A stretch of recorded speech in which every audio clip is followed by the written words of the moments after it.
Assalamu alaikum, hope you are doing well. Today we are going to do past papers, CSS past paper और CSS past paper में हम prepositions देखेंगे। जैसे कि मैंने promise किया था आपसे, पास ऑफ स्पीच में भी कहा था कि हम पास्ट पेपर्स इंशाल्लाह जो है वो कवर करेंगे। और प्रीपोजिशन आपका इंपॉर्टेंट पोर्शन होता है आपके CSS pressing and composition paper में। आपका 5 मार्क्स का ये सवाल आता है आपका, और 5 मार्क्स बहुत बड़ी होती हैं और एक मार्क आपके लिए मैटर करती है, क्योंकि एक मार्क से आप फेल भी हो सकते हैं। आपकी एलोकेशन भी मैटर कर सकती है इससे, और पैस से जो है ना वो DMG हो जाता है आपका, या रेलवे हो जाता है। तो आपने ये ख्याल रखना है कि एक मार्क जो है ना वो आपने सिक्योर करनी है अच्छे से। इसके 5 मार्क्स होती हैं आपकी, और ये सवाल आपका जो है प्रेसिंग एंड कंपोजिशन पेपर में आता है। प्रीपोजिशंस अलग से आता है, पहले नहीं आता था, लेकिन 2017 से ये लगातार आपका क्वेश्चन आ रहा है जब से आपका सिलेबस रिवाइज हुआ है। तो प्रीवियसली जो हमने चीज़ें कवर की हैं, पास ऑफ स्पीच कवर किए हैं, टेंसेस कवर किए थे पहले, फिर conditionals, pass of speech basic, pass of speech advance level, उसमें हमने सेंटेंस करेक्शंस देखी थी, सेंटेंस स्ट्रक्चर पूरा पढ़ा था, रूल्स देखे थे हमने, कॉमन एरर्स देखे थे, और उसके अलावा हमने एक्टिव पैसिव की है, आर्टिकल्स की हैं अलग से, और डायरेक्ट इनडायरेक्ट की है। तो ये काफ़ी सारी चीज़ें हमने कवर की हैं। और अब हम पास पेपर्स की तरफ बढ़े हैं।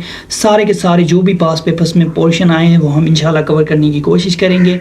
सेंटेंस करेक्शन की भी सीरीज़ आ रही है, ये जैसे ख़त्म होगी तो सेंटेंस करेक्शन हम स्टार्ट करेंगे। और इंशाल्लाह हम जितने भी पास पेपर हैं आपके, जब से ये आपकी CSS शुरू हुई है तब से जो आ रहे हैं, हम इंशाल्लाह कवर करने की कोशिश करेंगे, जो भी हमारे सेंटेंस करेक्शंस हैं। और इसमें जो बाकी पोर्शंस हैं लाइक पंक्चुएशन है, ट्रांसलेशन है, ये सारी चीज़ें भी हम इंशाल्लाह कवर करेंगे। और स्टार्ट करते हैं आज का लेक्चर। So let's start. तो सबसे पहले जो आपका पेपर आता है वो है 2024 का। हम जो है ना वो इस तरह से चलेंगे, 2024 से फिर पीछे की तरफ जाएंगे। ठीक हो गया। तो सबसे पहला जो पेपर है आपका 2024 का, इसमें जो आपका क्वेश्चन है वो होता है आपका 5 मार्क्स का ये क्वेश्चन होता है। ठीक हो गया। Rewrite the following sentences only 5 after filling in the blanks with appropriate prepositions. अब यहाँ पे देखिए ओनली 5, ठीक है, सिर्फ 8 में से आपने 5 क्वेश्चंस करने होते हैं। ठीक है। अब 8 में से अगर 5 आपके सही हो जाते हैं, करेक्ट हो जाते हैं, तो आपको 5 मार्क्स मिल जाती हैं, और 5 मार्क्स जो है आपको पास करवा सकती हैं, 5 मार्क्स आपको फेल भी करवा सकती हैं। After filling the blanks with appropriate prepositions, जैसे कि मैंने आपको प्रीपोजिशंस में पढ़ाया था कि ये एप्रोप्रिएट होती हैं, कॉन्टेक्स्ट के हिसाब से हम यूज़ करते हैं। ठीक है। कुछ हमने रूल्स भी पढ़े थे कि ऑन कैसे यूज़ करते हैं, एड कैसे यूज़ करते हैं। अगर आपने वो लेक्चर नहीं देखा तो सबसे पहले वो लेक्चर देखें आप मेरे पास ऑफ स्पीच के। ठीक है। प्रीपोजिशंस जो हमने कवर किए थे, प्रीपोजिशन बेसिक का भी देखें, प्रीपोजिशन आपको जो एडवांस लेवल है वो भी देखें, तो आपको बहुत अच्छा एक कॉन्सेप्ट ना क्लैरिटी हो जाएगी आपको आपने किस तरह से यूज़ करना है।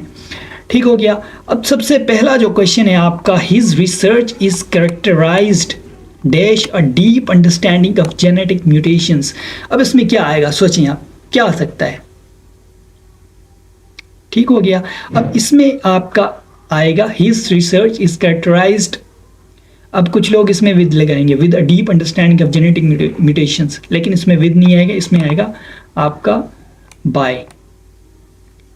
ठीक हो गया। बाय इस वजह से आएगा क्योंकि ये आपका डिस्टिंक्टिव फीचर्स जो है ना वो बता रहा है कि हिज रिसर्च इज कैरेक्टराइज्ड, किस चीज़ से कैरेक्टराइज्ड है आपकी, by a deep understanding of genetic mutations. जो डीप अंडरस्टैंडिंग है जेनेटिक म्यूटेशंस की, उस पे जो है ना वो आपका कैरेक्टराइज किया गया है आपको, तो यहाँ पे हम बाय लगाएंगे। By is appropriate preposition in this context. ठीक हो गया।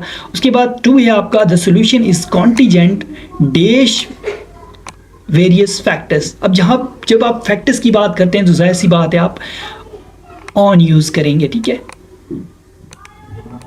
क्योंकि वो डिपेंड करता है आपका फैक्टर्स का, बेस्ड ऑन और डिपेंड ऑन फैक्टर्स। ठीक हो गया। तो आप ऑन यूज करेंगे।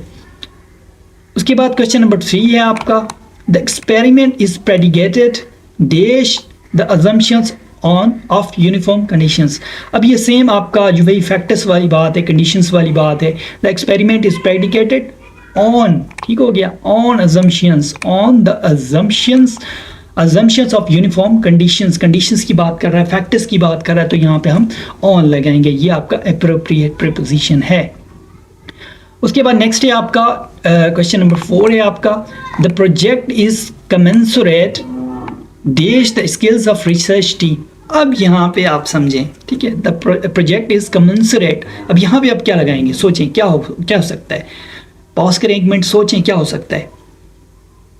सोच लिया तो यहाँ पे आपका होगा विद द स्किल्स। ठीक हो गया। अब काफ़ी जो लोग हैं वो यहाँ पे ऑफ भी लगा देते हैं, लेकिन यहाँ पे जो अप्रोप्रिएट है ज़्यादा वो आपका विद है। ठीक हो गया। The project is commensurate with the skills of research team. Project किस तरह से कमेंसरेट होगा, with the skills of research team. Research team की जो स्किल्स हैं उससे होगा, तो यहाँ पे आप विद लगाएंगे। ठीक हो गया। उसके बाद नेक्स्ट क्वेश्चन है आपका, the methodology is impervious dash external influences. अब इम्परवियस के साथ हम टू लगाते हैं। ठीक हो गया। impervious to, the methodology is impervious to external influences। impervious to का क्या मतलब है? impervious to means something is unaffected, the methodology is impervious, मतलब जो methodology है वो impervious आपकी unaffected है external influences से, तो यहाँ पे आप टू लगाएंगे। impervious के साथ आपका टू ही हमेशा लगता है। उसके बाद अच्छा यहाँ पे आपको 5 मार्क्स मिल गए। ठीक हो गया। तो आगे हम करते हैं, इसमें सिर्फ 5 ही करने होते हैं, आपने एक्स्ट्रा करेंगे उसके मार्क्स नहीं मिलेंगे आपको। The discussion is oscillated dash two factors. अब जब भी आप दो फैक्टर्स, दो पर्सन, दो चीज़ों की बात करते हैं तो वहाँ पे आप प्रपोजिशन कौन सा यूज़ करते हैं? बिटवीन यूज़ करते हैं। तो यहाँ पे जो है आपका वो बिटवीन आएगा। मैं शॉर्ट फॉर्म लिख रहा हूँ इसकी, राइटिंग के लिए माजरत, क्योंकि मैं माउस से लिख रहा हूँ तो आपको पता है माउस से ऐसी राइटिंग आएगी। The discussion oscillated between two main factors. अब बिटवीन जो है वो दो चीज़ों के लिए, जैसे मैंने आपको बताया, दो पॉइंट्स, दो फैक्टर्स, दो चीज़ें। ठीक हो गया। अगर दो से ज़्यादा आती हैं आपकी तो वहाँ पे आप अमंग यूज़ करते हैं। The discussion is oscillated among 3 factors. ये 3 main points, more than 3 points, among more than 3 points, तो वहाँ पे आप अमंग यूज़ करेंगे। लेकिन अगर दो आते हैं, दो चीज़ें, दो पॉइंट्स, दो फैक्टर्स, तो वहाँ पे आप बिटवीन यूज़ करेंगे। ठीक हो गया। उसके अलावा 7वां नंबर है आपका question, his proposal hinges dash securing adequate funding. अब यहाँ पे आप क्या लगाएंगे? यहाँ पे आप क्या लगाएंगे? हिज प्रपोजल हिंगर्स, ठीक है, हिंगर्स डैश सिक्योरिंग एडुकेट फंडिंग। अब यहाँ पे ऑन होगा, इसमें ऑन लगेगा। इसमें ऑन क्यों लगेगा? यहाँ पे बता रहे something depends critically on particular factors. ठीक हो गया। हिज प्रपोजल, जो उसका प्रपोजल है वो किसी फैक्टर्स जो है, क्रिटिकल जो फैक्टर्स है उन पे डिपेंड कर रहा है। उन पे डिपेंड कर रहा है तो जाहिर सी बात है हम ऑन लगाएंगे। फैक्टर्स की बात कर रहा है तो ऑन ही लगाएंगे। उसके बाद 8वां है आपका, the model is contingent. The model is contingent dash on accurate data inputs. अब यहाँ पे भी फैक्टर्स की ही बात हो रही है आपकी। अब यहाँ पे जो बात कर रहे हैं वो something is subject to particular factors, particular conditions, particular चीज़ों की बात कर रहा है, तो यहाँ पे भी हम ऑन लगाएंगे। यहाँ पे भी आपका ऑन ही आएगा। The model is contingent on accurate data inputs. कौन से फैक्टर्स हैं, कौन सी कंडीशंस हैं? एक्यूरेट डेटा इनपुट्स, तो यहाँ पे आप ऑन लगाएंगे। Contingent on accurate data inputs. तो यहाँ पे आपकी जो 5 मार्क्स हैं वो आपकी सिक्योर हो गई। ठीक हो गया। 2024 का जो पेपर है हमने सॉल्व किया, प्रीपोजिशंस देखी। और इसी तरह अगर आपने लेक्चर नहीं देखा तो वो लेक्चर आप मेरा देख लें पहले, उसके बाद ये वाले लेक्चर्स देखें जो मैंने पास पेपर्स आपको कवर करवा रहा हूँ, तो आपको एक अच्छी डीप अंडरस्टैंडिंग होगी इस चीज़ की।